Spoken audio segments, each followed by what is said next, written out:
EU leaders. And if we can take you to Brussels now, they are currently gathering there for a two-day summit, during which they are expected to call for a pause in the Israel-Gaza war to facilitate the passage of crucial humanitarian aid into the besieged Gaza Strip. And watching this for us is our correspondent in Brussels, Sophia Batista, and we can join her now. Sophia, are we expecting EU leaders to be united in the message that they released today? Well, Lucy, the Middle East is going to be the first order of the day, and that shows how the conflict there is dominating the agenda here in Brussels too. Now, just a couple of minutes ago, we heard from Charles Michel, the president of the European Council, who will be chairing the meeting. He was speaking to journalists here, and he said that the deterioration of the humanitarian situation in Gaza is of great concern for the EU.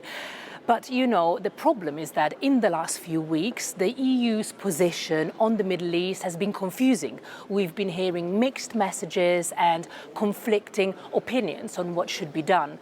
So today, when European leaders get here, they will be very keen to show a united front. Now, as you mentioned, they are expected to call for humanitarian pauses in the fighting so that they can work with partners, with people on the ground to get food, water, medical care and fuel to people in Gaza. And they also hope that humanitarian pauses would create a situation, would facilitate the release of the more than 200 hostages, because a number of hostages held by Hamas are Europeans. They are from Germany, France, Austria, the Netherlands.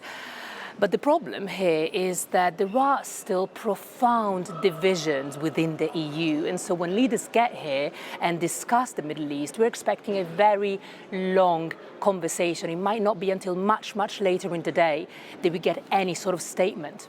Yeah, a long and robust discussion, I'm sure, to follow today. Sophia, explain a bit more to us those divisions and the positions of different countries within the EU when it comes to this war. So, Lucy, the European Union represents 27 countries, and each of them has its own political view on the Israeli-Palestinian conflicts. Now, what we are seeing is that you've got some countries, such as Germany, Austria, Hungary and the Czech Republic that have taken quite a strong pro-Israel stance. And then you've got other countries like Spain, Portugal and Ireland, and they seem to be more attuned with the Palestinian cause. And Lucy, I think today is a really good example of those divisions, because for days there have been negotiations about whether to call for Europe for a humanitarian pause or pauses. Now, we heard yesterday, for example, the Spanish Prime Minister, Pedro Sanchez, he called for a humanitarian pause. But I've been speaking to a diplomat here who told me that Germany and other countries don't want that because they think that that is too similar to a ceasefire. And they are calling for pauses instead because what they would want to see is short intervals in the fighting, just a few hours, to be able to get aid in Gaza.